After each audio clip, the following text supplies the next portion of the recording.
Morning சொல்லுங்களா. எனக்கு அம்மா மார்னிங் டிஃபன் என்ன செய்ய போறேன்னா பீர்க்கங்காய் தோலில் சட்னி புது விதமாக செய்ய போகிறேன். நான் செஞ்சதில்லை, எங்கள் அப்பா செஞ்ச காலத்தில் செஞ்சுக்கிறாங்க. இப்போ அதை செஞ்சுட்டு இட்லி ஊற்ற போகிறேன். வாங்க வீடியோக்குள்ளே போகலாம். பீர்க்கங்காய் அரிஞ்சினத்தை கூட்டு பண்ணிட்டேன். இப்போ அந்த தோலை நான் எடுத்து வச்சுருந்தேன். இந்த பாருங்க, இதுதான் இது. நம்ம கொஞ்சம் பொடியாக அரிஞ்சிக்கலாம். கடாயை காயட்டும். நல்லா ஒரு ஸ்பூன் எண்ணெய் ஊற்றிக்கலாம். ஒரு புளியாங்கொட்டை சைஸு பெருங்காயம் போடுங்க. பெருங்காயம் நல்லா பொரியடும். இப்போ பெருங்காயம் நல்லா பொரிஞ்சிச்சு. ஒரு ஸ்பூன் கடலப்பருப்பு போட்டுக்கலாம். ஒரு ஸ்பூன் உளுத்தம்பருப்பு போட்டுக்கலாம். தேங்காய் போடுறது உங்கள் இஷ்டம். நான் தேங்காய் போட மாட்டேன். தேங்காய் போடாதையே அரைக்கலாம்.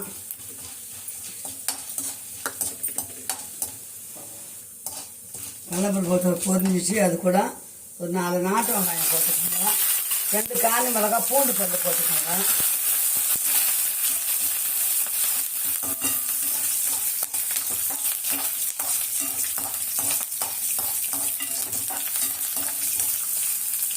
நம்ம இதெல்லாம் எடுத்து வச்சுட்டு பெருக்காங்காய் தோலை வதக்கி பெருக்காங்காய் தோலை அரைஞ்சிட்டு அங்கே போட்டுக்கலாம்.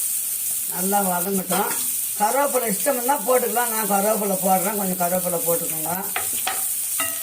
அவ்வளோதான். கொஞ்சம் நல்லா வதங்கணும்ப்பா. இது நல்லா வதங்கிச்சுன்னா அரைக்க வேண்டியதுக்கு தேவையான உப்பு போட்டுக்கோங்க.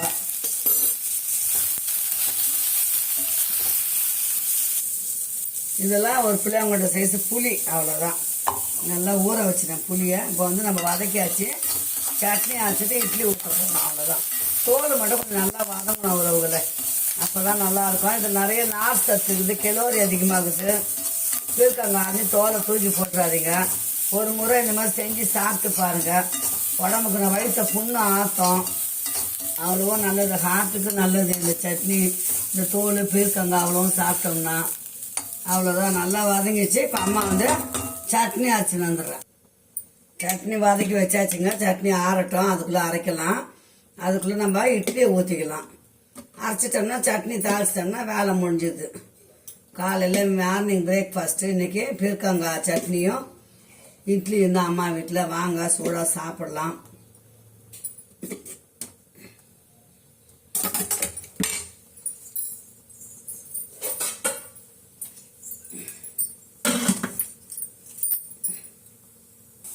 சூப்பரான பீர்க்கங்காய் சட்னி அரைச்சாச்சு. இப்போ தாளிச்சிக்கலாம். சட்னி அரைச்சாச்சு. இப்போ சட்னிக்கு ஒரு நம்ம சின்ன தாளிப்பு தாளிச்சிக்கலாம். அரை ஸ்பூன் எண்ணெய் ஊற்றிக்கிறேன். எண்ணெய் நல்லா காயட்டும். பெருங்காயம் நம்ம போட்டோம். பெருங்காயம் போட தேவையில்ல. கருவேப்பிலையும் கடுகு மட்டும் போட்டுங்க. தேவைப்பட்டால் காஞ்சி மிளகா கிள்ளி போட்டுக்கோங்க. எனக்கு காரம் கொஞ்சம் அதிகமாக தான் இருக்குது. காஞ்சி மிளகா அம்மா போடலை இன்னைக்கு. தாளித்து கொட்டிங்கன்னா சட்னி முடிஞ்சுது. வாங்க சொல்லுங்க. இப்போ இட்லி வெந்துடுச்சான்னு பார்க்கலாம்.